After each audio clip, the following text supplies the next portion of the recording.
Agave Utahensis was first described by botanists in the late 19th century, and since then, all the way up to 2020, there have been a number of researchers, writers, explorers, botanists, etc., that have contributed to the history of Agave Utahensis. So that's what we're talking about today, the who's who of Agave Utahensis.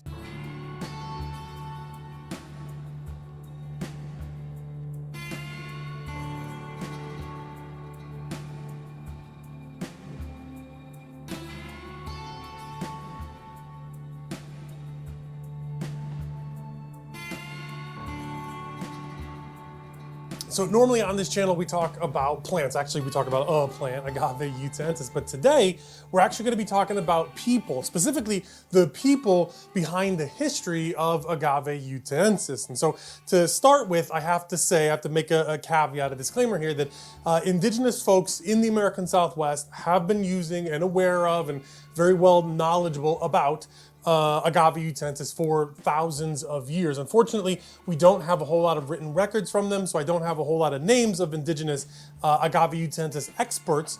And so what we're going to be focusing on in this video is actually going to be American and European, Western botanists and researchers who played a role in the formal scientific description and history of Agave Utahensis. And so our story starts just after the American Civil War. The American Civil War ended in 1865, and over the decades just prior to that, a large swath of land in the American West was either acquired or organized into territories. And so over the course of about 6 seasons between the years 1861 and 1881, Congress commissioned an expedition called the U.S. Geological Expedition of the 40th Parallel. Basically what they did is they mapped the topography and surveyed the natural resources of California, Nevada, Utah, and Colorado. And like I said, much of this land had really only recently been acquired over the last few decades. That expedition was the baby of a man named Clarence King.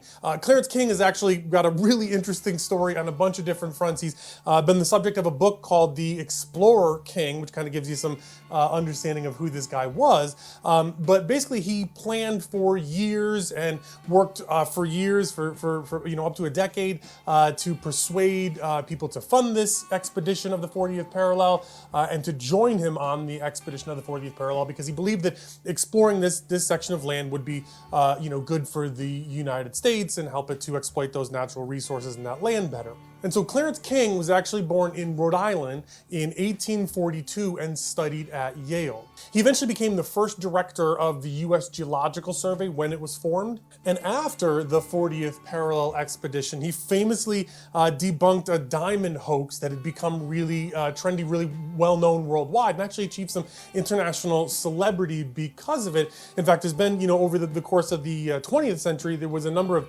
television programs that were made about this diamond hoax. Basically, somebody said there were diamonds in an area. He went out because he was a geologist and an explorer, and led an expedition to go figure out if this diamond find was real, and it wasn't. And so that made him kind of famous. Another really interesting point about Clarence King is that well after the 40th Parallel Expedition in 1887 or 1888, he met and fell in love with a woman named Ada Copeland, who was a former slave and nursemaid. Right? And because at the time interracial marriages were discouraged and actually illegal in much of the US, Clarence King posed as a black man named Todd, who was a railroad worker, and entered into a common law marriage with Ada Copeland. And they were married for a number of years. And basically he lived a double life during this part of his life. And so when he was out on expedition, he was a white geologist named Clarence King, but when he was at home with his wife, he assumed the identity of a black railroad worker named Todd. Eventually he confessed this in a letter to Ada Copeland, his wife, in a letter he wrote on his deathbed. But I just think that's a fascinating part of his story. Throughout his entire, because again, he lived through the Civil War, the American Civil War, he was steadfastly anti-slavery. slavery as well. And so on this expedition, the 40th parallel expedition that was organized and led by Clarence King, there were a number of botanists along for the expedition that they were there to survey, again, the natural resources of the states that they encountered. The first person who was named the official botanist of this expedition was a man named William Bailey. William Bailey was born in New York in 1843, briefly studied at Brown University, but then enlisted in the 10th Rhode Island Volunteer Regiment.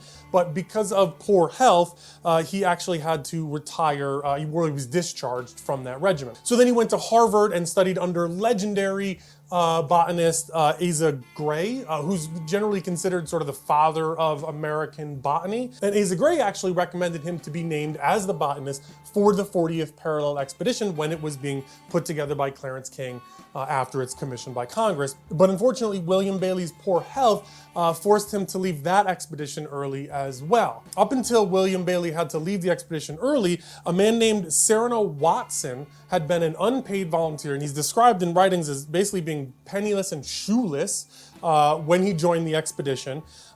He took over as the head botanist for this expedition after Bailey left. Watson was born in 1826 in Connecticut, much like I was actually, and graduated from Yale in 1847. And then after the 40th parallel expedition, he eventually became the curator for Asa Gray's herbarium, the Gray Herbarium at Harvard, which that legendary American botanist Asa Gray actually founded there in 1842. Bailey and Watson, the two different head botanists for this expedition, actually led a team of botanists that collected a number of specimens, of actually approximately 19,000 specimens on this 40th parallel expedition, but actually only from what are now the states of Nevada and Utah. And in 1871, they published a report of their findings, a catalog of all the different species they encountered and some descriptions and things like that, entitled Botany of the United States Geological Exploration of the 40th Parallel.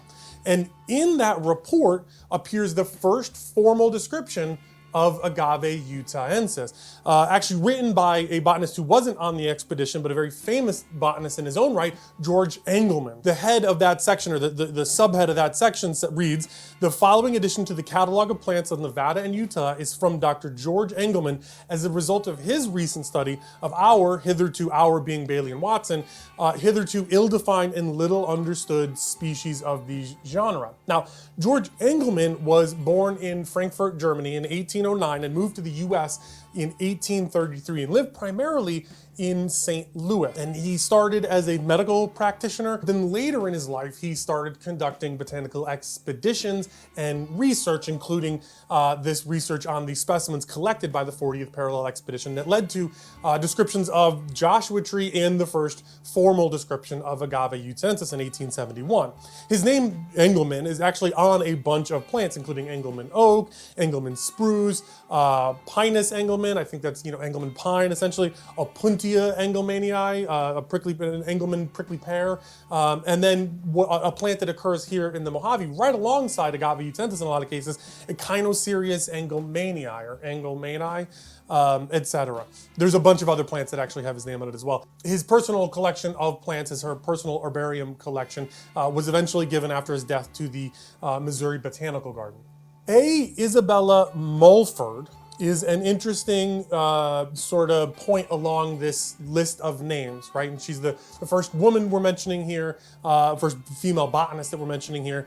She was born in 1848 and worked at the Missouri Botanical Garden, again, which is full of Engelmann's plants, and after she graduated from Vassar. She described a number of new species, and her doctoral dissertation, which she published in 1896, was actually about agave and based on her studies, her expeditions to Texas and New Mexico.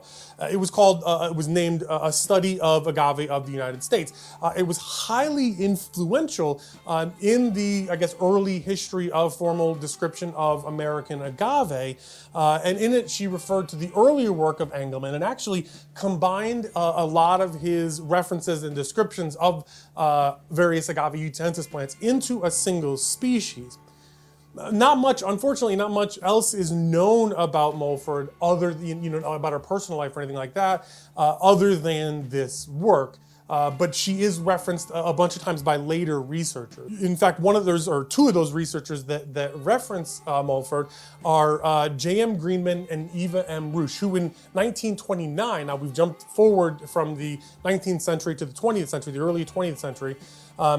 In 1929, J.M. Greenman and Eva M. Rusch were the first to formally describe Agave Utahensis var. Nevadensis. So J.M. Greenman was born in 1867 in Pennsylvania. He studied at UPenn, and in 1894 he went to Harvard and worked in the Gray herbarium. Again, Asa Gray, the father of American botany's herbarium. His career also included time working in the Department of Botany at the Natural History Museum in Chicago and at the University of Chicago. The last 30 years of his career, he was curator of the Missouri Botanical Garden, again, full of Engelmann's plants and where Mulford worked, etc. And Eva M. Rusch, sometimes called E.M. Rusch. Her name was Eva Mertel Rusch. She was born in 1886 and studied at the Washington University in St. Louis, Missouri. And she's most noted for her study of the Sedelcia plant family at the Arnold Arboretum at Harvard. In 1929, in the Annals of the Missouri Botanical Garden, they wrote, "Two specimens of agave were recently submitted to the Missouri Botanical Garden by Mr. W.I. Beecroft of Escondido, California for identification. These plants had been collected in an altitude of 4,000 to 5,000 feet in the mountains of southwestern Nevada." Now, this Willie Ingram Beecroft, there's not a ton about him online. He was born in 1870. He was a naturalist. He wrote a handful of books about stuff like ferns and wildflowers and game birds. And apparently he sent two specimens to the Missouri Botanical Garden that were examined by Rusch and Greenman, and who described them as Agave Utahensis nevadensis. Greenman and Rusch cited several differences between the specimens that were submitted to the Nevada as nevadensis and, sort of what I call regular Utahensis or subspecies Utahensis, including primarily longer terminal spines. They say that regular Utahensis has terminal spines 2.5 centimeters or less, whereas nevadensis was 5 centimeters or longer. But they also, interestingly, point to a plant described by George Engelmann, earlier in unpublished notes, in Engelmann's unpublished notes that was collected in 1882. Remember now, they're writing this in 1929, and they're talking about unpublished notes written by George Engelmann about a plant that was collected in 1882 by S.B. and W.F. Parrish in Avanpa in Southern California, it's in San Bernardino, California. S.B. and W.F. Parrish are actually brothers. One of them, Samuel Bonsall Parrish, was born in 1838 and studied at Wesleyan University and New York University, and eventually became the curator of the herbarium at Stanford University, and a bunch of plants are named after him.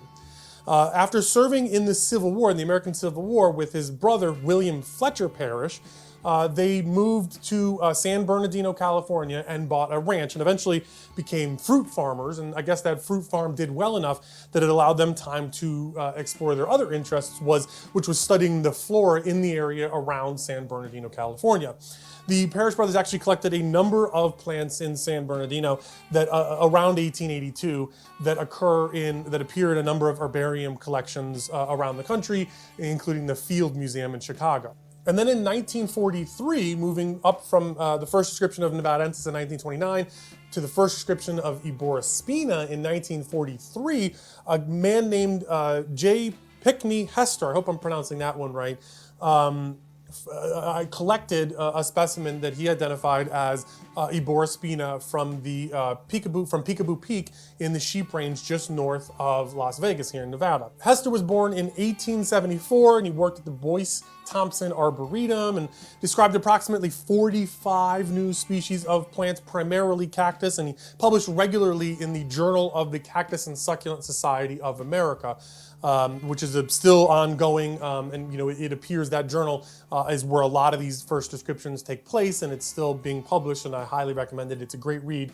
And so, like I said, in 1943, he talks about a trip that he'd been making to the Sheep Range, specifically to Peekaboo Peak, where he identified Agave Utahensis. He noticed Agave Utahensis Iborispina growing there and became convinced that it was a new variety of Agave Utahensis. And so in that 1943 article in the Cactus and Succulent Society of America Journal, Hester tries to understand Nevadensis as well, because again, he's trying to describe Iborispina as a new variety, but to do so, he needs to differentiate it from the other varieties of Agave Utahensis.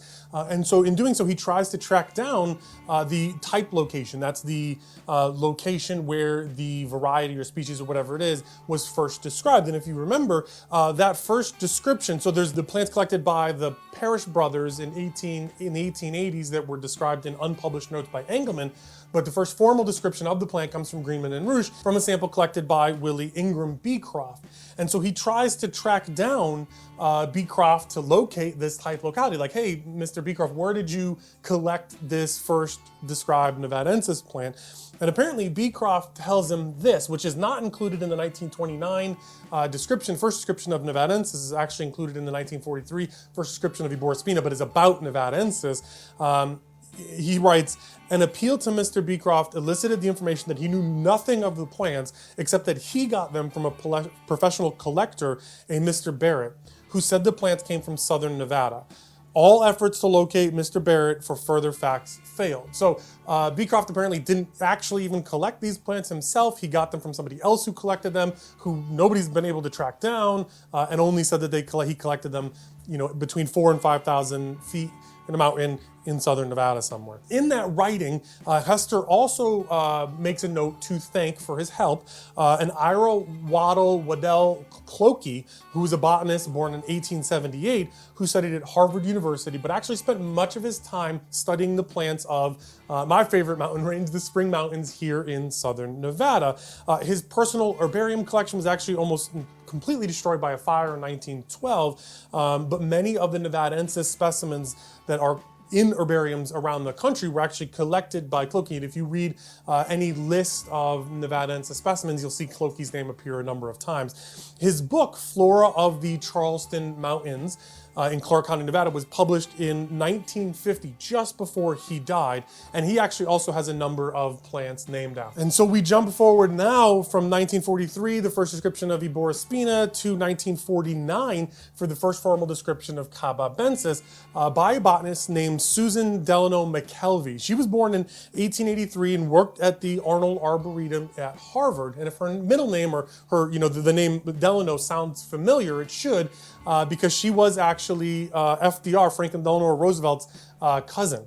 And so she published a number of works, including The Lilac, a monograph, Yuccas of the Southwestern United States, and Botanical Exploration of the Trans-Mississippi West, 1790 to 1850. Agave McKelviana is actually named after her. And I've actually mentioned Agave McKelviana on this channel before because it's one of the hypothesized potential parents of Agave Utahensis. The theory goes that Agave Utahensis, the varieties other than Cababensis, so Nevadensis, Iborispina, and regular Utahensis, are the result of a relatively recent field hybridization between Cababensis and some other form of agave. And one of the primary contenders for what that other species of agave is, that is one of the two parents of the rest of the Agave Utahensis taxa, is Agave Utahensis McKelviana. So in 1949, Susan Delano McKelvey was the first to describe Agave Utahensis subspecies Cababensis in an article titled A New Agave from Arizona in the Journal of the Arnold Arboretum. In May of 1934, she was visiting the Kaibab Plateau on the northern side of the Grand Canyon when she first saw the agave that we would come to know as Cababensis. At first, she thought it was probably just a colossal form, she writes, of Agave Utahensis, but noted several differences, including in the leaves of the plant and of the flowers of the plant. And she, in her article that she wrote in 1949, she noted that there are at least 4 earlier photographs of the plant that would come to be known as Cababensis that she could find. The first one was in an unsigned article in Garden and Forest magazine in 1895 that was labeled as just Agave Utahensis. There was 2 by zoologist Harold Emmer Anthony in an article he wrote in Natural History in 1937, and one in 1945 in a book called This Is the Place, Utah, by Maureen Whipple, who was a Mormon novelist. But Susan Delano McKelvey was the first in that article in 1949 to identify Cababensis as a separate subspecies of Agave Utahensis, notably because of those leaf and flower differences. So then we come to Howard Scott Gentry, who was born in 1903 and is considered to be the leading expert on agaves. He worked at the Desert Botanical Garden in Phoenix, and many of the plants he collected are now the plants that are at the Huntington Botanical Garden in California. He didn't add much specifically to the history of Agave Utahensis, as far as I can tell at least, but he did write the seminal book, Agaves of Continental North America, which I cite basically every week here on this channel, because I believe that it contains the most definitive description of the species Agave Utahensis and its subtaxa. So now moving up to contemporary writers and researchers, I think there are two names that bear mentioning when we're talking about the history of Agave Utahensis. The first is Zlatko Janeba, who was born in 1971 and is a Czech botanist and biochemist who wrote two really amazing summary articles about Agave Utahensis. The first one was in 2008, again in the Cactus and Succulent Society of America journal, titled Agave Utahensis, Jewel of the Genus, and in another was in 2010 in a Czech journal called Cactussy, titled The Agave Utahensis Engelmann Complex.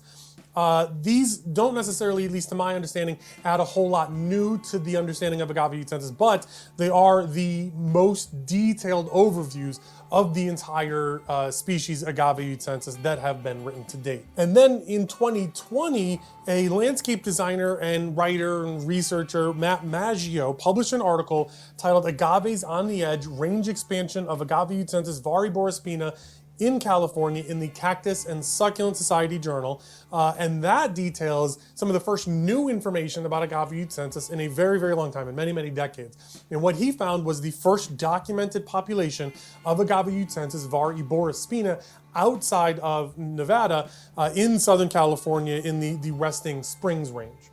And so there are a number of other names in the history of Agave Utahensis. Like if you look at herbarium collections, there are a number of other collectors. I think the names that I mentioned are probably the most notable and the most prominent in the history of Agave Utahensis. But I would love to hear from you down in the comments. Did I miss anybody in the who's who of Agave Utahensis? Who should I talk about? Who should I detail maybe in future videos? Who's your favorite expert about Agave Utahensis? Thanks for watching.